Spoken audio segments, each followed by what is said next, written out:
जिस तरीके से एनपीसीआई और बैंक के गाइडलाइंस के अनुसार सभी सीएसपी और एईपीएस कंपनियां अपने पोर्टल पर रिस्ट्रिक्शंस लगा रही हैं, तो क्या हम ये मान सकते हैं कि सीएसपी और एईपीएस संचालकों का भविष्य खतरे में है? ये बात थोड़ी सी सच भी हो सकती है, लेकिन अगर हम इसको थोड़ा सा दिमाग लगाकर सोचें, ये हमारे लिए एक गुड न्यूज भी हो सकता है, ये एक अपॉर्चुनिटी भी हो सकती है। यहाँ पर वो सीएसपी और वही एईपीएस संचालक खतरे में हैं जो कि सही तरीके से काम करना नहीं चाहते हैं, क्योंकि आप एक बैंक के सर्विस प्रोवाइडर हैं, यानी कि आप बैंकिंग सर्विस देते हैं, चाहे आप सीएसपी के माध्यम से देते हैं या फिर एईपीएस संचालक के माध्यम से। ये आपके लिए एक रोजगार है।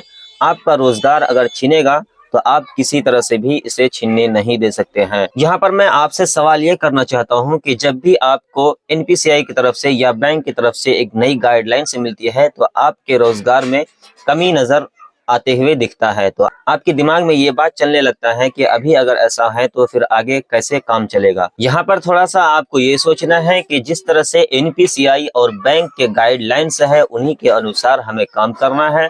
तो अगर हम इस तरह से उसके गाइडलाइन को बिल्कुल फॉलो करेंगे तो हमें कुछ भी नहीं हो सकता है। हमारा सीएसपी और एईपीएस बिल्कुल दोनों चलता रहेगा। यहाँ पर बैंक और एईपीएस कंपनियां जितने भी हैं सभी ने एक बहुत बड़ा फिल्टर लगाया है। वो हर एक को रिमूव करना चाहते हैं, क्योंकि वो बहुत सारे चार्जेस को झेल झेल करके परेशान हो गए हैं। उनके पास महीने में इतना ही चार्ज बैक आ जाते हैं कि वो उन्हें दे नहीं पाते हैं। एक्चुअल में अब वो भी चाहती है कि हमारे पास कम सीएसपी हो और कम एईपीएस के एजेंट हो जो कि सही तरीके से काम करे, ईमानदारी से काम करे, फ्रॉड के केसेस हमारे पास ना आए, ताकि हम चार्ज से बच जाए।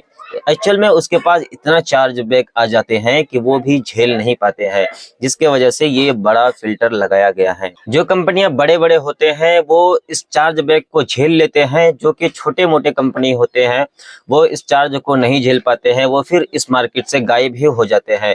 फिर ये लोग बातें करने लगते हैं कि ये कंपनियां भाग चुकी है, ये कंपनियां हमारे पैसा लेकर डूब गई है। यहाँ पर बात ये चल रही थी कि अगर ये कंपनियां सभी तरह के रिस्ट्रिक्शंस लगाते रहेंगे तो हम लोग काम आगे कैसे कर पाएंगे। दोस्तों, जो लोग सही तरीके से काम नहीं करते हैं वो लोगों की दुकानें अब बंद होने वाले हैं। जिस तरह से गली गली में हर जगह दुकानें खुली हुई है, वो लोग इस रिस्ट्रिक्शन को नहीं झेल पाएंगे, जिसकी वजह से ये दुकानें बंद होने वाली है। ये कंपनियां फिल्टर लगाते क्यों हैं कि हम लोगों से ही या किसी और लोगों से ही जाने अनजाने में लोग गलती कर देते हैं।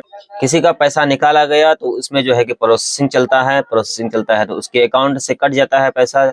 दोस्तों, कटने के बाद इन लोगों को कुछ भी मालूम नहीं होता है, जिसकी वजह से ये कह देते हैं कि आपका पैसा जो है कि नहीं निकला। अब जब ये ग्राहक अपने बैंक में जाते हैं तो वहां से पैसा कटा हुआ रहता है। दोस्तों, इस वजह से ही परेशान होकर के ये लोग इस तरह से फिल्टर लगा रहे हैं ताकि ऐसा मामला ना हो। जो लोग चुनिंदा कस्टमर रहेंगे, जो अच्छी तरीके से काम करेंगे, तो उन लोगों का दुकान अभी भी चलेगा।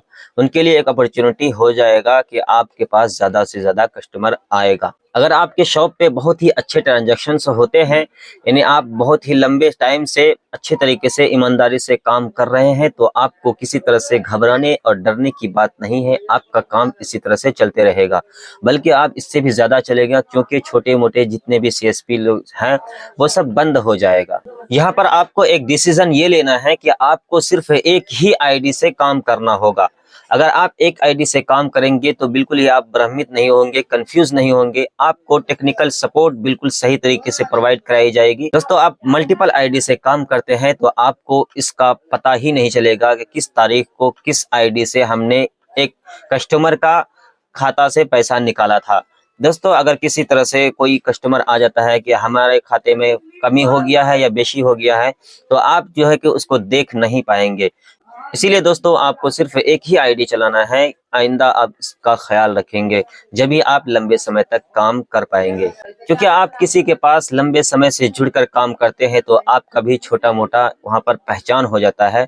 जब भी आपके पास कोई परेशानी आती है या कोई ट्रांजैक्शन फंस जाता है तो आपका जल्दी सुनवाई होता है, क्योंकि वो आपको जानते हैं कि नहीं, आप अच्छे इंसान हैं। अगर आपके मन में ये अभी भी कंफ्यूजन है कि एईपीएस का धंधा खत्म हो जाएगा, हमारी दुकानें बंद हो जाएगी, दोस्तों ऐसा कुछ भी नहीं है। ये दुकानें चलती होती रहेगी। हाँ, भले ही यूपीआई की वजह से थोड़ा बहुत कैश की रिक्वायरमेंट कम हो गया है, लेकिन कैश की रिक्वायरमेंट कभी भी खत्म नहीं होगी। आपके आसपास में जितने भी छोटे मोटे लेवल के सीएसपी है, एईपीएस है, वो सब बंद हो जाएगी, तो आपके पास कस्टमर आना चालू हो जाएगा। दोस्तों, इसी तरह से आपका दुकान चलता रहेगा, आप ईमानदारी से काम करते रहिए। तो दोस्तों, मिलते हैं आपको एक ऐसे ही नई इन्फॉर्मेशन के साथ। तब तक के लिए अस्सलाम वालेकुम वरहमतुल्लाह। वीडियो अगर पसंद आया है तो लाइक कर दीजिए, चैनल को सब्सक्राइब जरूर कर दीजिए।